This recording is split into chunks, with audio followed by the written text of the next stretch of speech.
Hey crafters, it's Lorraine from craftyasl.com. Thanks for joining me today. My tutorial today is going to be making this Dragonfly and Dandelion card. It's quite a basic card, just a card base with a liner, but then a bit of 3D effect with the Dragonfly on the front. So it's quite quick to pull together. I'm going to be using two of my favourite stamp sets, which are Dragonfly Dreams and Dandelion Wishes. I'm also going to be using the Dragonfly Thinlits, or two of the Dragonfly Thinlits. So let's get cracking. I did this one in grey and silver, which for a nice monochrome effect, but I'm going to try using different colours today. So I'm going to have a white card base, which is my standard card size of 4 1/8 inch by 11.5 inches. Ordinarily I would have already scored it at 5 3/4, but it's easier for this project if we don't score it until later on.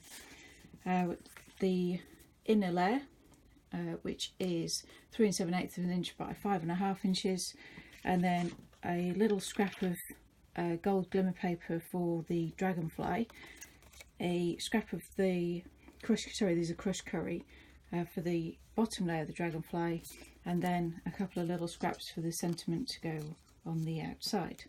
And I'm going to use crushed curry, but also pumpkin pie to get a slight ombre effect on the Dragonfly, the base of the Dragonfly, and on the dandelions, just to add an extra layer of interest. So to start with, you need to mark where the score line is going to be on the base. So it's going to be at 5 3/4 and 5 3/4 here, and then I just want a trusty post-it note and mark, just mask off the back side of your card with that, because we're going to be stamping off the page with the dandelion stamp, and we just don't want to get it on the back of the card. I found if you score it before you start, then you end up with a ridge, so then when you stamp the dandelions, it doesn't always go right up to the edge of the card. So this just seems to give a slightly more finished look, or it makes it easier anyway. So we don't want to overload the background, because your Dragonfly is the main event of the card. But what we want to do is just provide a bit of interest in the background with the dandelions. Sorry, I'm having trouble with my worms today. They're not coming to me at all. So I'm going to start with the crushed curry onto the stamp, but then I'm going to get the pumpkin pie and my little sponge dauber and just dab around, so maybe concentrating a bit more on the centres, but it'll just give a slightly ombre look to the dandelions, and then just stamp around. So firm pressure, but not too much. You don't want to tip over, because then you can get a halo around the edge where the edge of the stamp is. Leave it for a couple of seconds and then lift it up. So you can see there where we've got the crushed curry on the outside and on the stems, and it just fades to the orange in the centre. Just gives it a little more interest. And we'll do another one of this design. But I say, they don't always have to be in the centre. In fact, let's do this one around the seed clocks instead, just because we can. And so you just need to rotate it round a bit, so you're trying to disguise the fact that it is the same stamp. And we'll put that on there.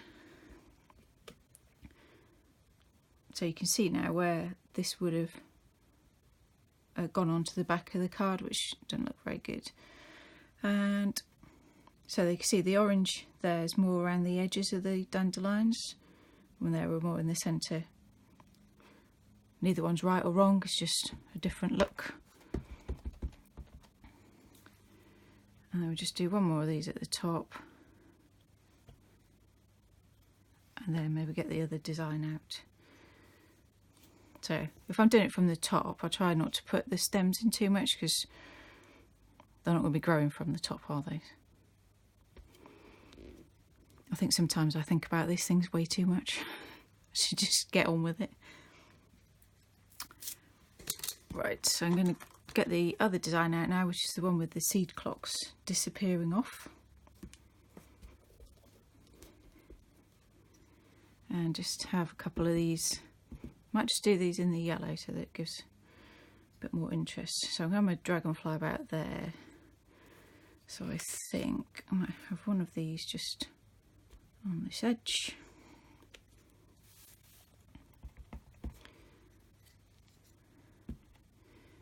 And another one.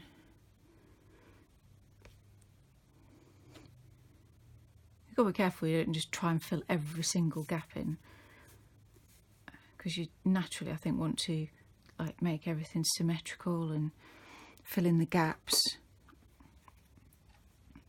Right, I think I'm going to leave it at that.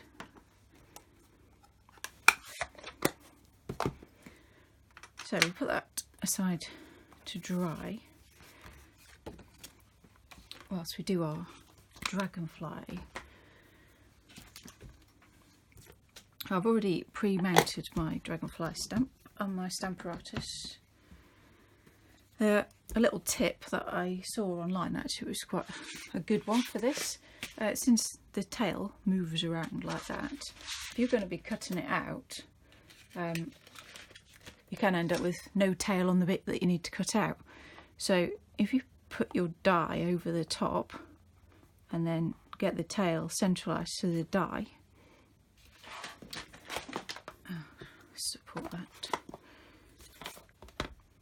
and then press it down, then in theory the tail of the dragonfly should be in the right place when you want to cut it out, so you won't end up with a tailless dragonfly or with a disappearing tail. So I've got my scrap of crushed curry, so I'm going to ink up the dragonfly in crushed curry.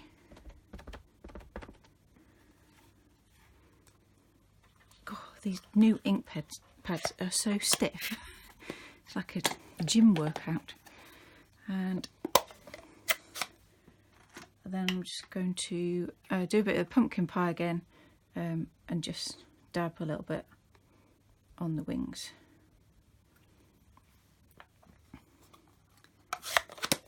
There's not much point doing the body because we're going to be sticking the glitter layer over the top. Now I found this is really detailed, this die, it looks lovely. I sometimes have a bit of trouble, the wings, the central bit of the wings there doesn't always stamp very well for me. Or doesn't stamp very well, or I'm just not very good at it. One of the two. Anyway, that one seems to have worked out quite well. So I'll take that out. And while we're doing stamping, I will stamp the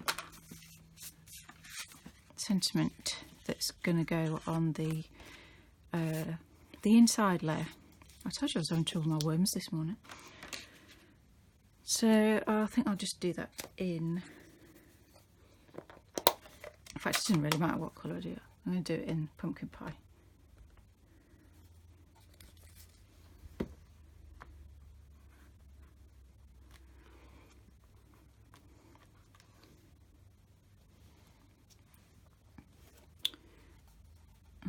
Do that again because it's not printed particularly well. A bit better. Get rid of him now.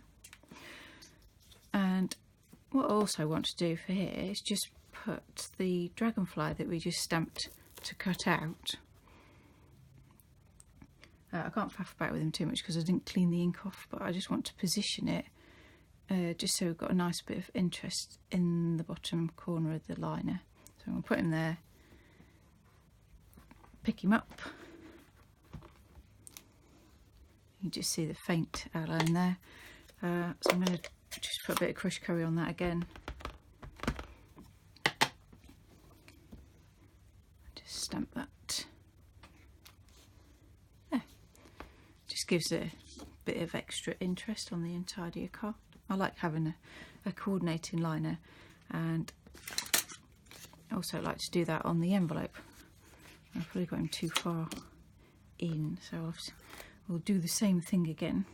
This is a risky business when you've not bothered cleaning the stamp. It will go horribly wrong. Stick him on there. Might even be enough ink on here to just... Oh, look at that. Shocker. So the two colours there, that's because the lighter colour is where it's stamped onto the liner, and then the card.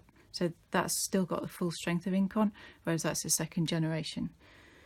Hopefully we can get around this by just inking it up again.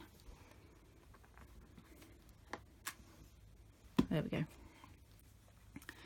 And that is one of the many beauties of the Stamparatus, to give you a second go if you mess it up the first time or don't quite go according to plan.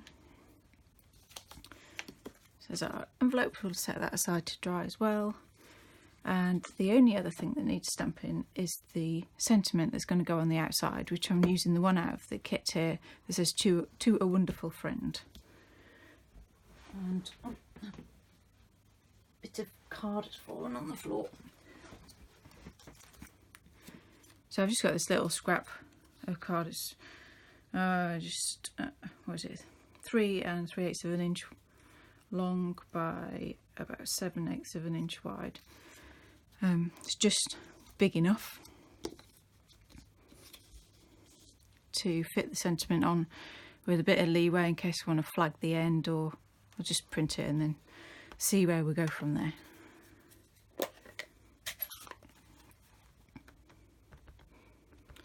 So I'm going to do this in crushed curry and see what it looks like. Oh, that looks nice. I like that. We'll leave that. And we are done with the ink pads now. So put those out of the way. I like to get all the stamping done early, and then it saves me making a mess later on.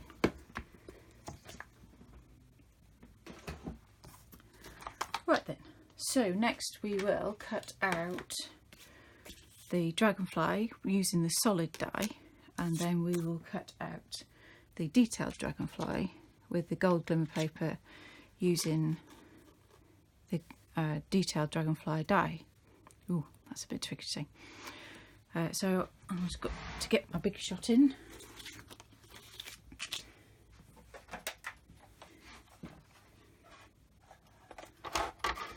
So I've got a magnetic platform on here, which I'm really quite fond of. Oh, not like that, so I need to put a plate down first. But you see how well it grips onto that. Obviously it reduces the grip a little bit once you've got a plate on. But for something like this, it does tend to hold it in place so that it doesn't wander off your card. And I saw a tip for the glimmer paper. It said if you're going to cut it with a die, cut it from the back. But I don't like the edge, because when you've cut something out using the dies, the edge is rounded down. So if you cut it from the back, then the finished edge is rounded up, and I don't like it. So I cut it face down and just do 2 or 3 passes, and that's usually enough to have cut it out successfully.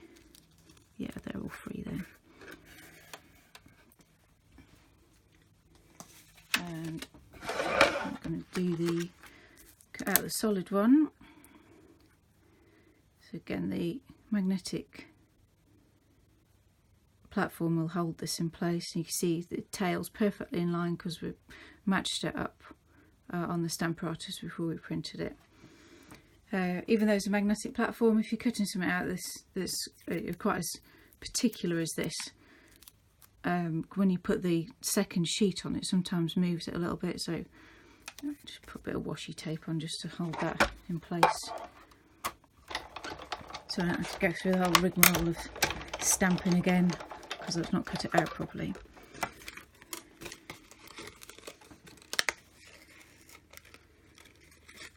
And there we have our dragonfly.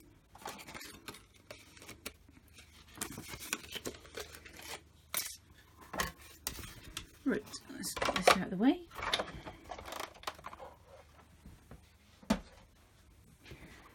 And we're now ready to assemble the card. So, here's my card base back in. Take off the post-it note. Rub out the little pencil marks.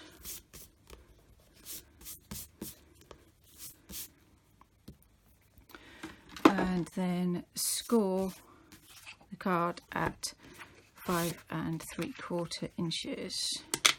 I can't find my trimmer to hand at the moment, so just use this. There we go.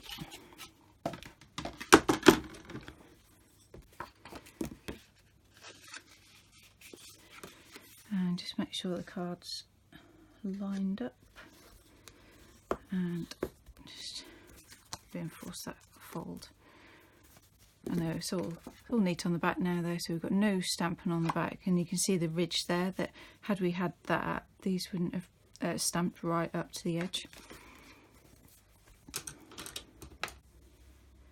So need to work out where we're going to put all our bits and bobs. So here's my dragonfly, the gold one. Poke out all these little bits.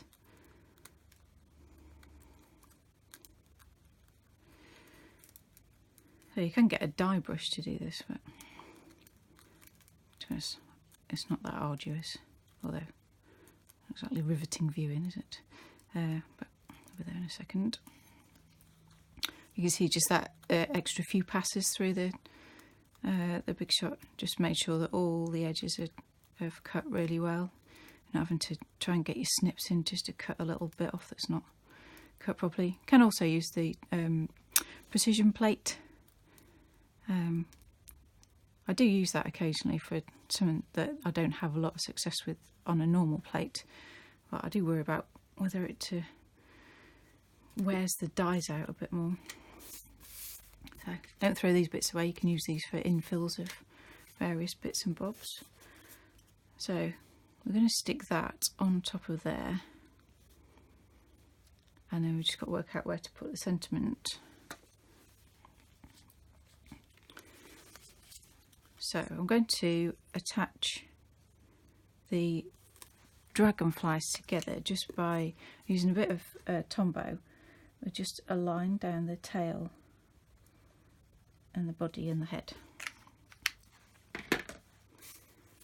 Because the gold glimmer paper is not quite as strong as the cardstock, so this gives the tail and the body just a bit more support as well.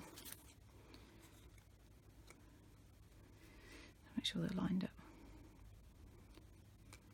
So I like this combo. I like the fact that the dragonfly wing detail shows through the holes. It just looks really nice. So he's all stuck together now. I'm just going to use some mini dimensionals on the back, just down the body, because I want the wings to be free. And I'm going to have to chop this one in half, I think.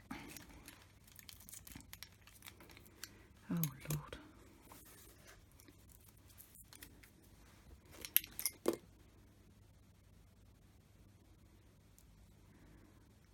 It's like surgery. So we'll just put one on his head. Oop. And put on there. So I'm leaving the tail free. It shouldn't really come to any harm, I don't think. So now I just need to work out where to put everything. So think since I left this bit bare, I'm going to put the sentiment in there.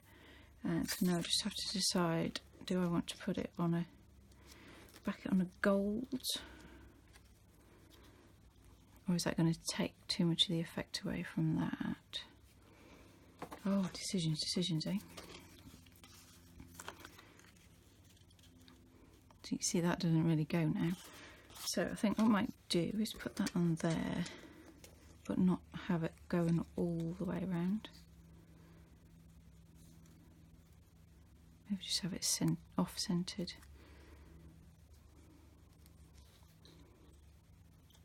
Oh, I'm changing my mind a bit now. I think it might be all right. I'm going to do that. So I'm just going to chop this down a little bit, because now I decided I'm not going to flag the end.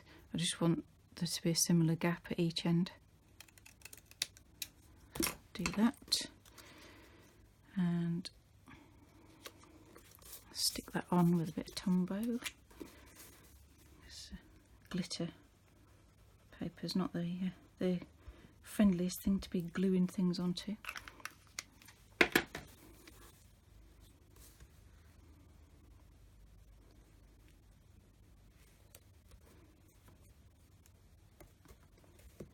Oh, I think we've got the good press down.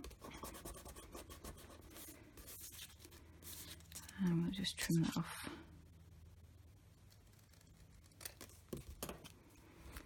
Ideally in a straight line. There we go.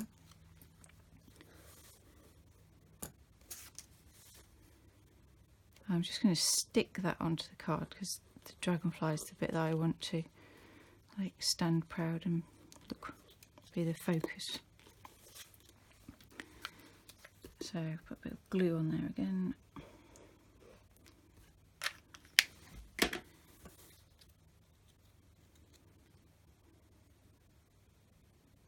I generally try and position them so like this gap and this gap is about the same, but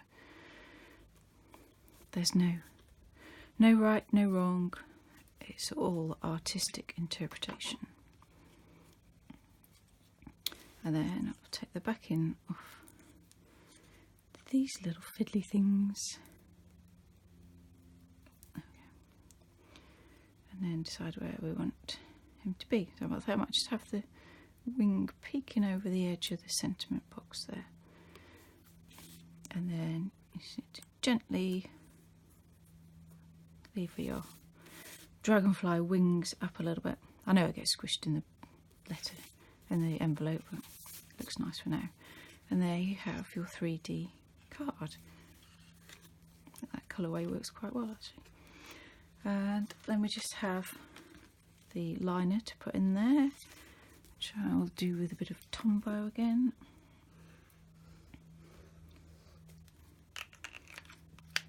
If I had a bit on there. Yeah.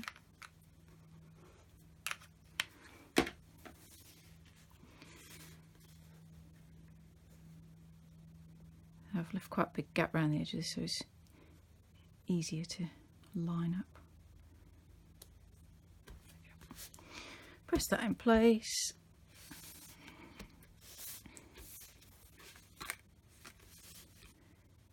And there's your finished card with your lovely coordinating envelope. I hope you've enjoyed today, and I'll see you again next time. Bye.